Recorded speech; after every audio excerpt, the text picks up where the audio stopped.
L'OGC Nice sur une pente très glissante, 5 défaites de rang, toutes compétitions confondues, dont 3 en Ligue 1, avant un déplacement à Lorient qui n'a plus gagné depuis le 27 septembre dernier.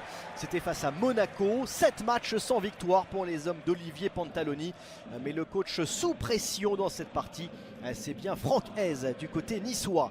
L'OGC Nice qui va d'ailleurs plutôt bien débuter cette partie au Moustoir, une contre-attaque menée par le Nigérian Terem Moffi, un 2 contre 2 à jouer avec Mohamed Ali Chaud mieux placé qui tente l'action individuelle et sa frappe qui passe au-dessus du but de Yvon Mvogo. Mais première frayeur pour les Lorientais dans cette entame de partie, une contre-attaque bien amenée par les Niçois. Nice qui va dans l'ensemble dominer le premier quart d'heure, qui va se montrer de nouveau dangereux devant le but de Mvogo. Ici un centre de Mohamed Ali Chaud pour Sofiane Diop, mais c'est Arthur Avom qui touche ce ballon malheureux, l'international camerounais qui marque contre son camp et vient battre son gardien. Lorient qui est donc mené 1-0 assez logiquement dans cette entame de partie. Nice va maîtriser mais va s'exposer sur un mauvais renvoi de Yehvan Diouf. Le ballon va profiter aux Lorientais pour arriver jusque vers Pablo Pagis, puis vers Laurent Abergel, le capitaine lorientais exemplaire qui montre la voie. Le but qui va être contrôlé ensuite par la vidéo pour une potentielle main de Pablo Pagis, mais le but sera bien validé pour les Lorientais qui recollent alors à un but partout. Les actions qui vont ensuite se dérouler en fin de première période. Jonathan Klaus ici au centre pour venir trouver Tom Louchet. Quelle occasion pour l'OGC Nice, on va le revoir au ralenti également. La très belle remise de la part de Terem Moffi pour Tom Louchet qui trouve l'extérieur du poteau de Yvon Mvogo. Les Niçois qui vont encore se montrer dangereux, encore une fois, grâce à Jonathan Klaus qui trouve Gouveia dans la surface de réparation.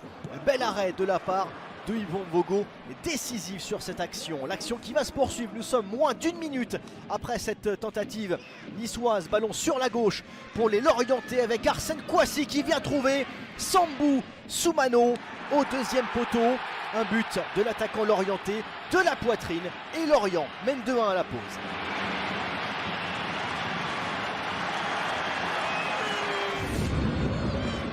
Un but qui fait mal à l'OGC Nice qui va subir ensuite au retour du vestiaire. Nouvelle occasion menée ici par Pablo Pagis. Ballon qui arrive sur Sambou Soumano, tout proche du doublé. Yehvan Diouf, vigilant, excellent devant l'attaquant lorientais. Le corner à suivre pour les Merlus, frappé par Pagis, dévié par Bamo Meïté et repris au second poteau par Sambou Soumano. Le doublé pour l'attaquant lorientais, une nouvelle fois opportuniste et réaliste.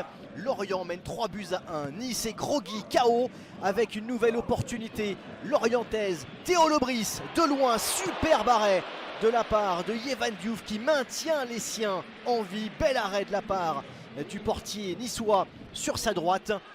Unique éclaircie niçoise ensuite à l'heure de jeu. Une action avec 3 entrants, Johnson, Ali Abdi et Kevin Carlos qui prend le meilleur sur la défense lorientaise. Superbe tête de l'Espagnol, mais que dire de l'arrêt de Yvon Mvogo, plus que décisif. Nice n'aura plus grand chose à se mettre sous la dent. Ensuite ce sont même les Lorientais qui seront plus proches du 4-1. Là aussi grâce aux entrants avec Mvuka et Bamba Dienga, 2 reprises tout proches de venir battre Yehvan Diouf qui trouve d'abord son poteau puis les gants du gardien niçois. Une dernière action qui symbolise un petit peu cette partie pour l'OGC Nice en plein doute. Franck Hez dira même après la rencontre que Nice joue le maintien cette saison. Les Lorientais, eux, le savent déjà. Ils gagnent 3 points, plus qu'important dans cet objectif. Vous avez raison de rester avec nous ici pour fêter cette victoire avec vos joueurs.